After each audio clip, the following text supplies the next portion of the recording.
ನಮಸ್ತೆ ಸ್ನೇಹಿತರೆ ಈಗ ನಿಮಗೆ ಒಂದು ಗೋಡೆ ಕಟ್ಟಲಿಕ್ಕೆ ಉಂಟಲ್ಲ, ಎಷ್ಟು ಕಲ್ಲು ಬೇಕಂತ ಹೇಗೆ ಕ್ಯಾಲ್ಕುಲೇಟ್ ಮಾಡ್ತೀರಿ ನೀವು ಗೊತ್ತಾ ನಿಮಗೆ? ಸ್ನೇಹಿತರೆ, ನನಗೆ ಇಲ್ಲಿ ದೊಡ್ಡ ಟೇಪ್ ಹಿಡಿಲಿಕ್ಕೆ ಉಂಟಲ್ಲ, ಯಾರಿಲ್ಲ ಇಲ್ಲಿ ಕೆಲಸ ಆಗ್ತಿಲ್ಲ. ಅದಕ್ಕೆ ನಾನೀಗ ಸಣ್ಣ ಟೇಪ್ ಉಂಟಲ್ಲ 3 ಮೀಟ್ರದ್ದು, ಈ ಟೇಪಲ್ಲಿ ತುರಿಸಿದ್ದೇನೆ. ಈ ಗೋಡೆ ತುರಿಸಿದ್ದೇನೆ ನೋಡಿ, ಸಣ್ಣ ಗೋಡೆ ಇದು, ಪೂಜಾರಿ ಮಿದ್ದು ಕೆಂಪು ಕಲ್ಲು ಉಂಟಲ್ಲ ಈ ಗೋಡೆ. ಇವಾಗ ನಾನು ಮೆಜರ್ಮೆಂಟ್ ತೆಗೆಯೋದು, ಎಷ್ಟು ಲೆಂತ್ ಉಂಟಂತ ನೋಡುವ.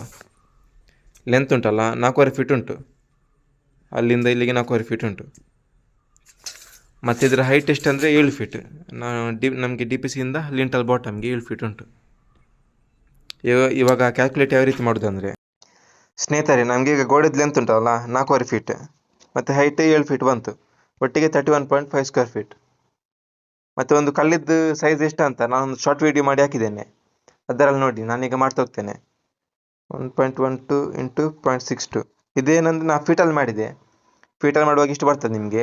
ಮತ್ತು ಗಾರೆದ ಅಂಶ ಸೇರಿಸಿದ್ದೇನೆ ನಾನು ಇದರಲ್ಲಿ, ಅರ್ಧ ಇಂಚ್ ಗಾರೆದ ಅಂಶ ಸೇರಿಸಿ ಮಾಡಿದ್ದೇನೆ. ಸ್ಕ್ವೇರ್ ಫೀಟ್ ಇದು 0.69 ಸ್ಕ್ವೇರ್ ಫೀಟ್ ಬಂತು ಒಂದು ಕಲ್ಲಿದ್ದು ಲೆಂತ್ ಮತ್ತು ಡೆಪ್ತ್. ಗೊತ್ತಾಯ್ತಾ? ಇವಾಗ ನಮಗೆ ಗೋಡೆದು ಎಷ್ಟು ಬಂತು, 31.5 ಸ್ಕ್ವೇರ್ ಫೀಟ್ ಡಿವೈಡೆಡ್ ಬೈ ಇಷ್ಟು ಬಂತು 0.69, 45.6 ಬಂತು. ಅದು 46 ಕಲ್ಲು ಅಂತ ಇಡೀರಿ, 46 ಕಲ್ಲು. ಇವಾಗ ಲೆಕ್ಕ ಮಾಡುವ ಬನ್ನಿ. ಸ್ನೇಹಿತರೆ, ನೀವು ಲೆಕ್ಕ ಮಾಡಿ. ಈಗ ನಾನು ಇಮೇಜ್ ಹಾಕಿದ್ದೇನಲ್ಲ, ವಿಡಿಯೋನ ಪಾಸ್ ಮಾಡಿ ಲೆಕ್ಕ ಮಾಡಿ ಆಯಿತಾ. ಮತ್ತು ಟೋಟಲ್ ಎಷ್ಟು ಬಂತಂತ ಒಂದು ಕಮೆಂಟ್ ಹಾಕಿ, ಸರಿ ಬಂತ ಹೇಗೆ ಅಂತ.